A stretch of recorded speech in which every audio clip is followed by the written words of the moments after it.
just signed on to that. They actually pay Welcoming America to run their city now for inclusiveness. They signed on to the United Nations, or a partner to the United Nations. This guy here was a very good friend of Barack Obama's. He started Welcoming America. He was part of the refugee resettlement program in Tennessee. He was a very strong influence in the Obama administration. David Lubell, Welcoming America began in Tennessee, helped with the money seed from George Soros. All right, expanded to become national organization and a federal contractor. Federal contractor is a non-government organization like Lutheran Social Services or Catholic Bishops, one of the 9 bulldogs that run the refugee program. And he is a community-wide organizer. He's community-wide organized to push back where, look at that, to push back where pockets of resistance form. St. Cloud, Wilmer, and hopefully we get some lies out of Rochchester. And I'm going to talk about that. I'm going to just switch subjects for it. You know, after all the studying I do, there are 4 counties in this state that if we could switch one of these 4 counties to be red, see, it would be a Republican state. But 4 counties run this state. 4 counties run every election. Yeah. 4 counties, and you know who they are. Hennepin, Ramsey, St. Louis. Well, St. Louis, they don't get a real lot, but yes, St. Louis or Cook and Olmsted County. Yeah. In the election of Bush, or the election of Trump, Trump lost Minnesota by what? 44,000 votes, right? 10,000 came out of Olmsted County alone. 2,000, if you took the 4 up in the upper part of Minnesota, where Cook and St. Louis County and those are up there, he lost by 1,003 votes with those 4 counties up there. 1,003. He won 81 out of 89 counties that still lost the state. If we could flip Olmsted County, I think you'll turn red. Because there's so much fraud that's going on in Ramsey and Hennepin. They voted at 75.5%, and the rest of the state this last election voted at 48%. 73.5, and I got a whole chart that I actually wrote up and I broke the state down. So this was in St. Cloud. This is a good friend of mine. He fought one guy, and he sabotaged him, and he brought up the welcome resolution. He didn't know it, but name's Jeff Johnson. And we fought that to the T, and you can see this is in St. Cloud, and there was a room full of 500 people, and I tell you it was pandemonium. The city council brought in everybody they could. They brought in children to talk about this. They delayed it all night. It went to 12 o'clock. And I'll tell you what, the city council did not want this to even be brought up, and we just kept forcing it. And that was an absolute show. So they're very powerful. The city councils, well, they want this stuff. So who are these people? Who are these stakeholders that go into your city? And how much do they make? Well, these are the ones that run the refugee resettlement program. These are the 9 bulldogs. And by the way, because the refugee resettlement program has been shot down to what, 30,000 or 45, now down to 30, I think. And it keeps getting lower. These are the 9 bulldogs here, voluntary agencies, government contractors. Does it look like this money that they get here is federally funded? The Lutheran Social Services is 98% federally funded. Every one of these are about 97 and 98% funded. Where is the humanitarianism? This is your taxpayers' dollars being given to a nonprofit, a non-elected official running your city. Did you vote for them? I'll give you an example. If a school's going to be built in your town, right? A school's going to be built, and you own a house, wouldn't you want to know how much it's going to cost you? Right? You want to know. And you want to vote on it, don't you? Hey, they're going to build a $150 million school. I want to have a voice in that because my taxes are going to go up, right? Yep. Well, what if I told you, what if I said, hey, we're going to bring in 275 refugees into your city each year, and it's going to cost you roughly about a couple $1 million a year. Your welfare is going to go up. Your crime's going to go up. Your health issues are going to go up. Would you vote for it? Insurance, car issues, would you vote for it? No, so what they did is they stuck this on you without your approval. This is a commodity. Why is it a commodity? Because we brought these people over from another country to do cheap labor. We bought them from these camps. We brought them over here just like we were to buy fruit and vegetables. It is a commodity, and we are taxed on it at 97%. Natural resources. 97%. And look at the money the Conference of Catholic Bishops. By the way, they bailed out of this past year. Yeah. You know why they bailed out? Because it went from 80,000 down to 40, now down to 30, 45, now down to 30. It wasn't lucrative enough for them to stay in the program, so they jumped out of it. Where's the humanitarianism now? Where's the humanitarian? I thought this was a humanitarian issue. No, it was purely about money, and that's all this program was about. So Rochchester, who are these foot traffickers? Who are these people that go into your city and control your city? I found this little article. It was a poster, and I just had to put it up there. Hate has no business here. We stand with our Muslim community. And they put these out as flyers across your city. Real sweet. Really? Even though you do a welcoming cities resolution, inclusive cities resolution, you welcome everybody in here, and then they turn around and the little ponds, the community-wide organizers, put that out there to try to control you. These groups here, and the League of Cities, that's the worst of all. But how many of you people heard about these guys? I bet you nobody's heard about them, have you?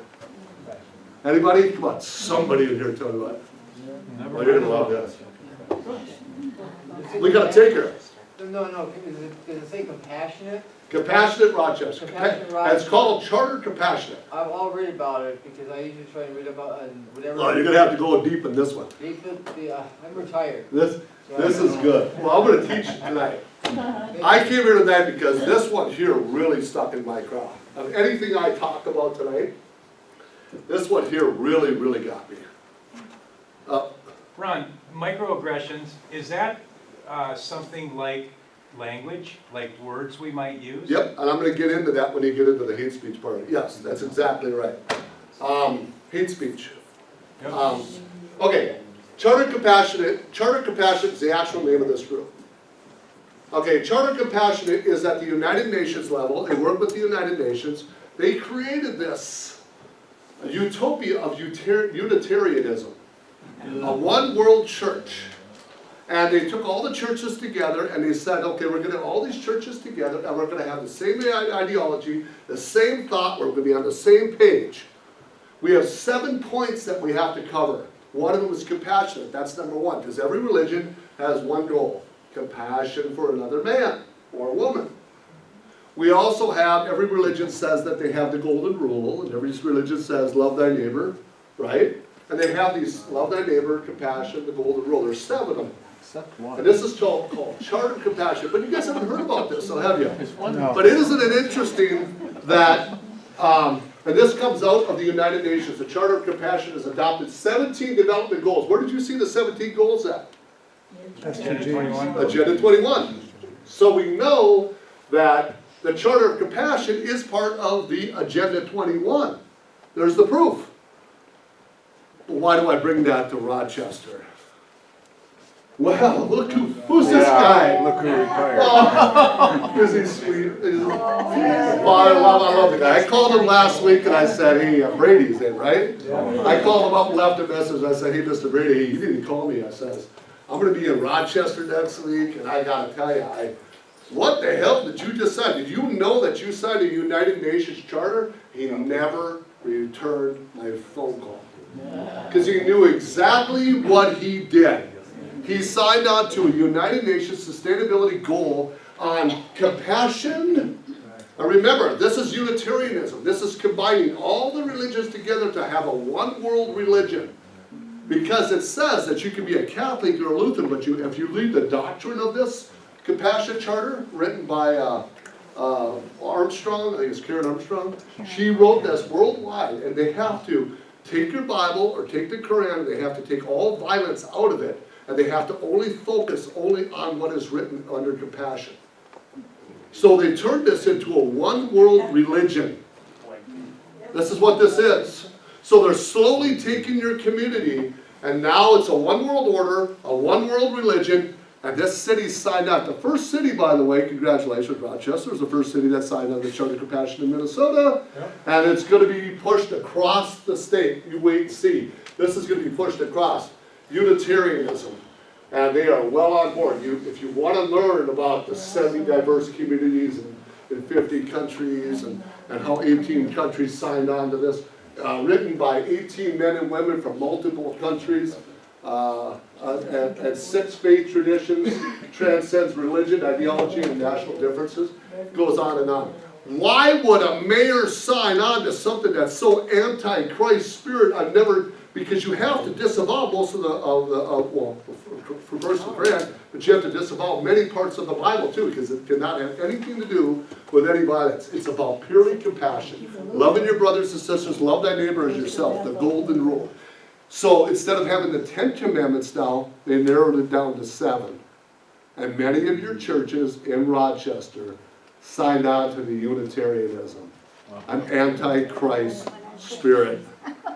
Nobody's seen this before, right? No. So just signed, not just recently. In fact, if you go on there, at the bottom it has his signature, and it has the dates and everything right underneath it. I didn't have room to put all that, because Wes made me did a whole bunch of the stuff. So, no, Ron, we need more. You need more. Okay, all right. So, but it's always fun to go in a city. It's really fun to go in a city to find out the dynamics of how they're controlling the city. So now we got a new mayor, right? God bless her, right? Here you got. Oh, what is she? What is she? Unitarian. A Unitarian. So she's a Unitarian for what? She is a Unitarian for this, and she's full on board with the United Nations agenda. She's full on board with this, to unite all the churches under one agenda. But really it's interesting because these churches now are going and they're going to spread the message. The bishops are going to spread the message, and they're going to convince you that you are a hater if you don't believe in compassion, you don't believe in love, you don't believe in your God. Forget about the 10 commandments. Go by the 7 commandments we have. Forget about your Bible. Forget what your Bible teaches, because it's really about compassion. And that's what the charter is. That's what that is. You have to know the terminology when you read it and listen to it, because there's a lot of terminology, and that's what I do. And I'm here to share that with you. Broke it down for you. So, Charter of Compassion, a collaborative effort that seeks to witness the centrality and compassion of all of the world. What's really interesting about this individual is that she belongs to the Chamber of Commerce, the League of Women City Voters, who's both of these, I've confronted these guys, by the way, and about their numbers, so I'm going to get into that in just a little bit. But they didn't have an answer for me. This is an extremely liberal group, the League of Women, the National Advancement of Colored People. So she knows she's all these liberal groups. She's a committee of the Diversity Council. Well, I just showed you the Diversity Council as part of that citywide group of the players in Rochester. So you can see that she's heavily involved in a lot of liberal organizations. I would keep an eye on this woman, because I think she's going to be far more damaging than anything that you guys have ever had in this city. Just by her record, I wouldn't trust this woman for nothing. So the global goals, poverty, that's what they're going after. They're going after taking the poverty away. They don't want poverty in your city, Rochester. I bet you, does Rochester have poverty here too? A little bit, maybe. Just a tiny bit.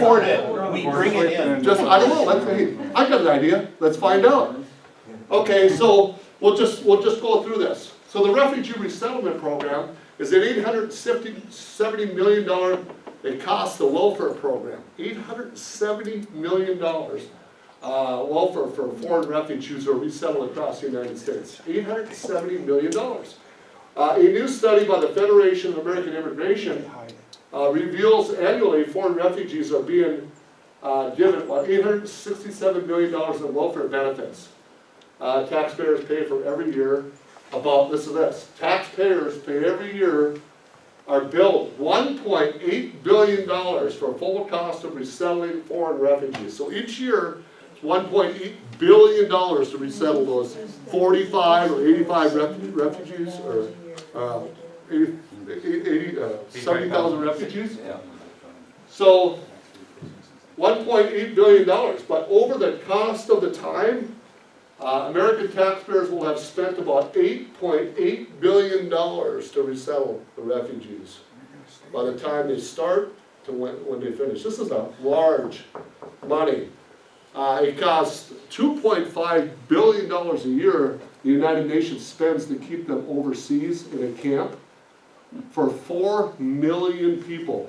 It's $2.5 million to take care of 4 million people in camps. Billion dollars? Billion. 2.5 billion. Billion is what I Yeah, said? yeah. Billion a year. But if we take in 38,000, not 4 million, if we take in 38,000 to the United States, it costs us around 2.5 billion. We wipe that plane. We can take care of all overseas, and we can take care of 4 million instead of 38,000. Oh, So, what's going on? So, in Minnesota, let's break it down a little bit more. Gotta come home, right? Always gotta come home. Minnesota, what immigration means to Minnesota. This is where I got into the confrontation with the Chamber of Commerce in St. Cloud. There were 3 Rotary clubs. I snuck my way in there. And I wasn't, because I wasn't a Rotary, but I snuck my way in there to have a nice lunch, by the way, it was good. I sat at the back, and now the other Rotary clubs didn't know one from another, so they didn't know if I was or wasn't a Rotary club member. And the Chamber of Commerce, this was like 4 months ago, the Chamber of Commerce gets up there and he spills all of these. You know, 457,000 immigrants make up 8% of the state population. That's a lot, right? yeah. And then it goes down with what he got me was this, is that their spending power is $8.9 billion. I thought, wow, that's a lot of money. $8.9 billion. They paid $2.2 billion in federal taxes, and in state taxes, $1.1 billion in state taxes. So, if you look at that, you know, well, their spending power, that's pretty good. They got a lot of spending power to put back into the United States. But the problem with that is refugees get a 43% tax break.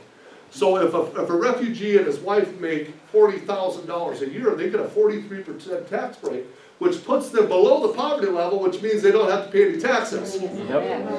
So, okay, so that doesn't make any sense. So I confronted the guy and I says, you have a lot of numbers up here. I said, could you explain to me, you said that they're making $8.9 billion spending power, but what about the remittance program that they send out of the country?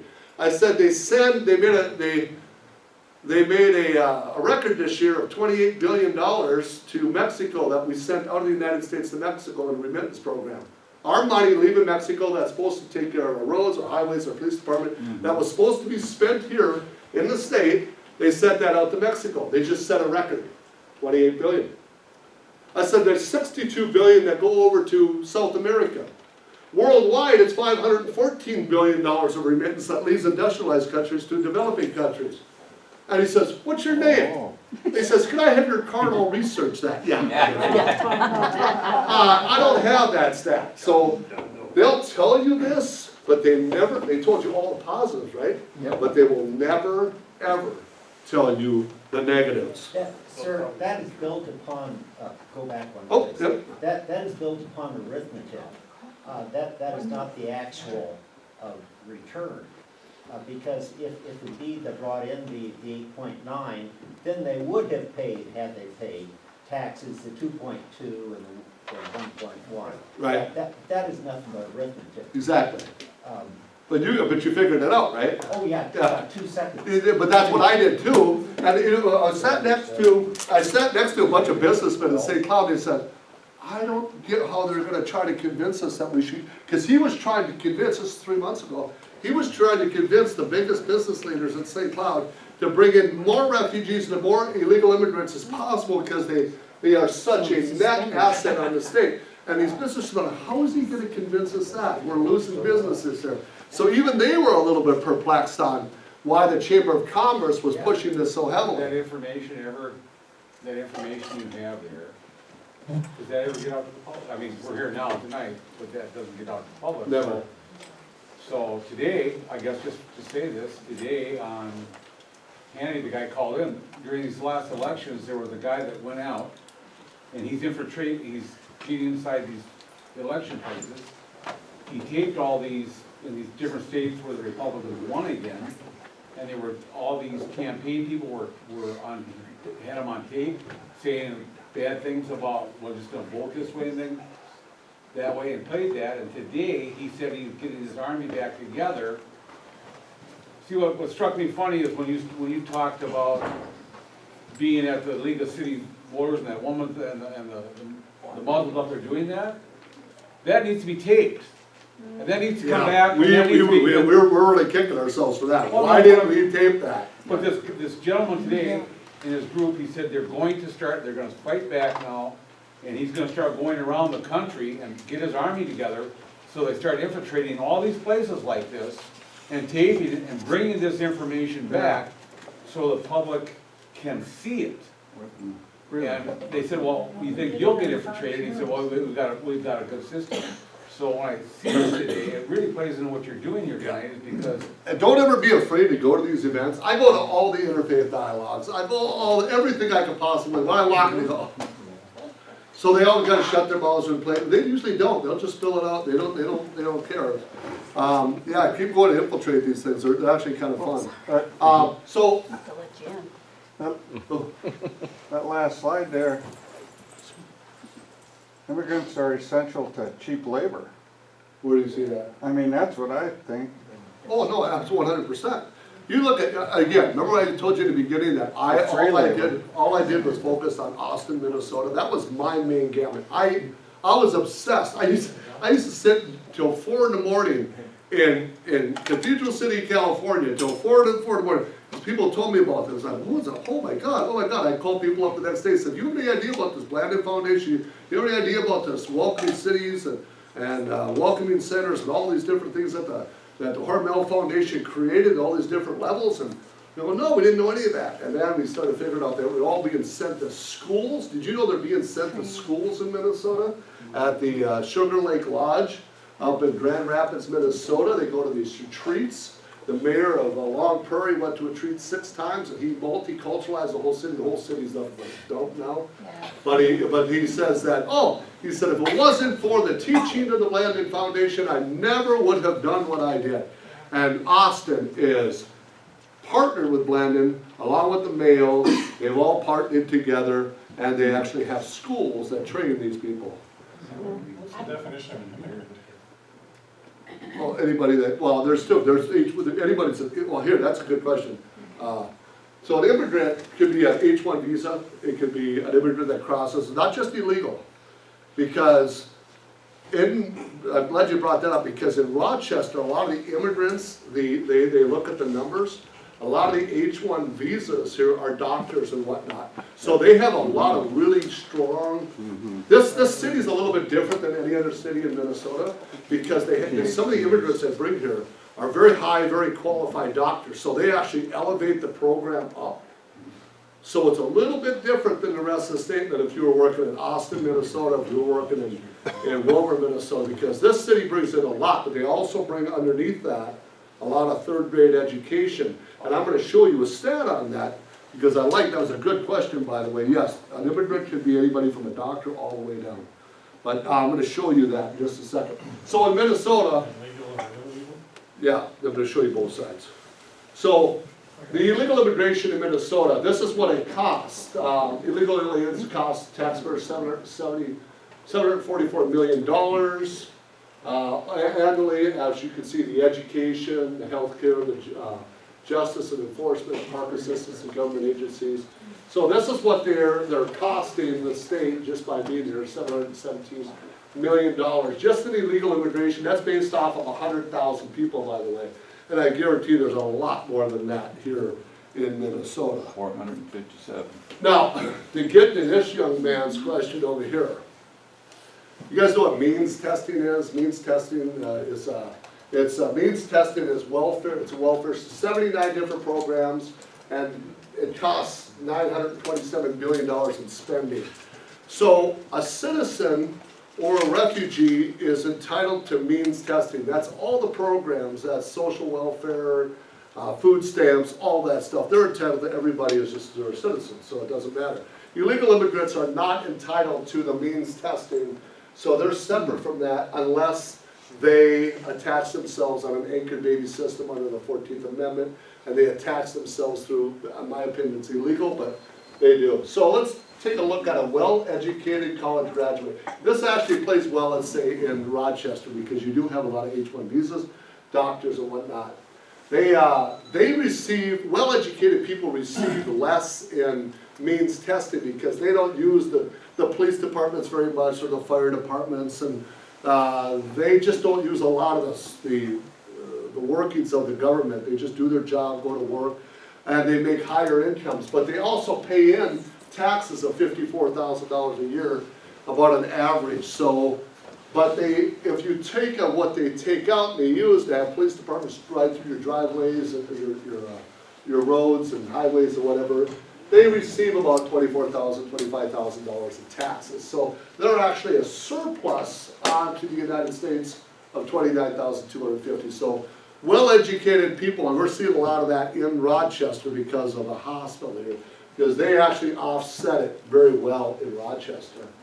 Without an high school education, they are the opposite. They receive a lot of the welfare benefits and the means testing. They're legal, but they suck up the system more. They actually get less in pay, so they pay less in taxes. And so they're actually a negative on the country of $35,000.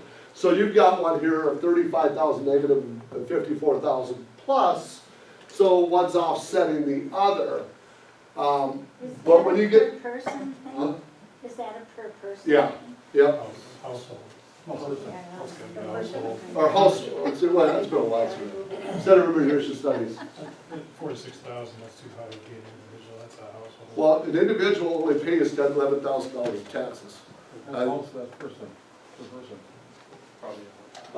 You know, it's been a long time since I read this, I believe it is per person. But illegal immigrants, they actually pay less in taxes, a lot of pay underneath the table, and they actually receive less in benefits. Why? Because they don't get the means testing, so they don't get as much, and they're a negative 28,000. Now, if you take why this is so different, if you take the refugees and put them in here, you have to put the refugees into this category, they get the means testing. Most of these refugees, they come over here, especially from Somalia, have less than a third-grade education, so they're actually soaking up more of this.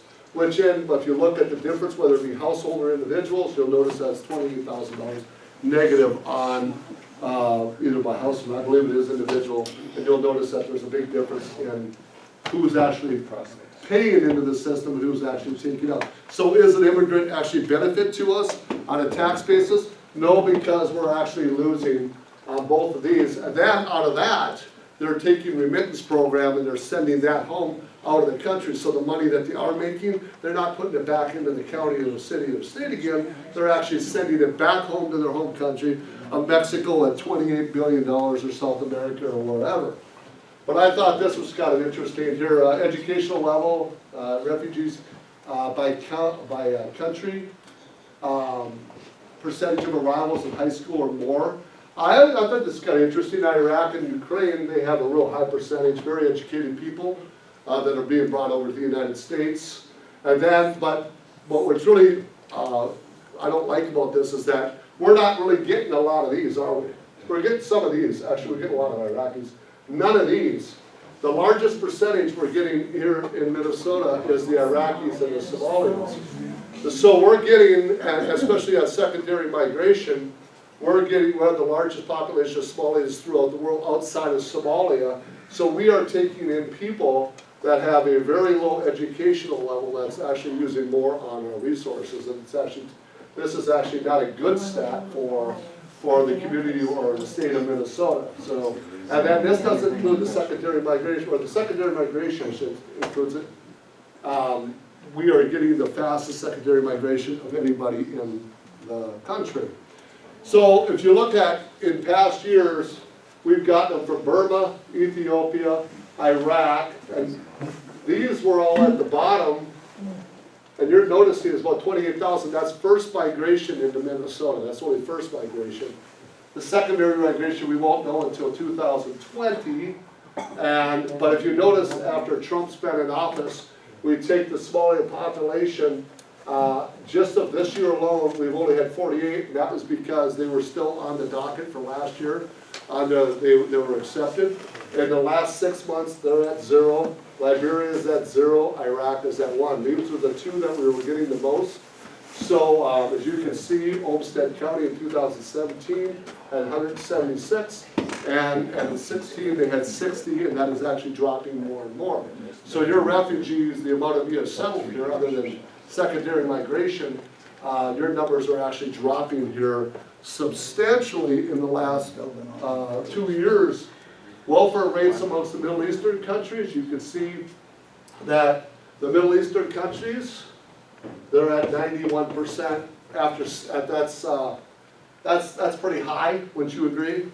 After 74% is after 1 year, 95 is after 91, so they actually go up. The longer they're on the welfare system after a year, their numbers actually increase.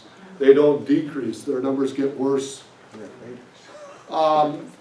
So now we go into goal number 10. This is social equality. This is what we just went into. This is the remittance program. This is the amount of money that actually leaves the United States.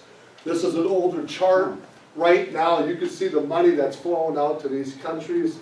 And again, down to Mexico, it's 28 billion and 62 billion here.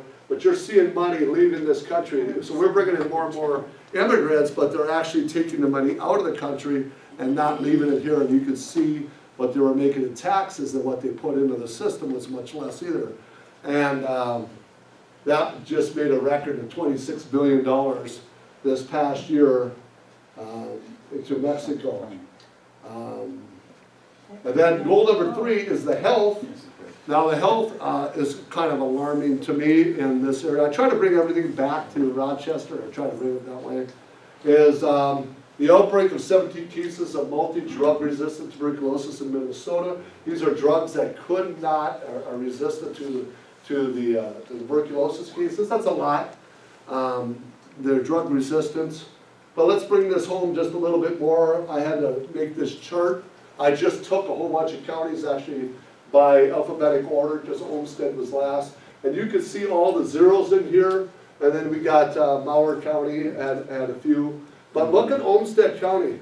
Olmsted County in 2003, 22, 13, 10, 15. You guys morph all these other counties. Combined, you could probably combine 70 counties, 80 counties together, and your tuberculosis cases in this county are through the roof.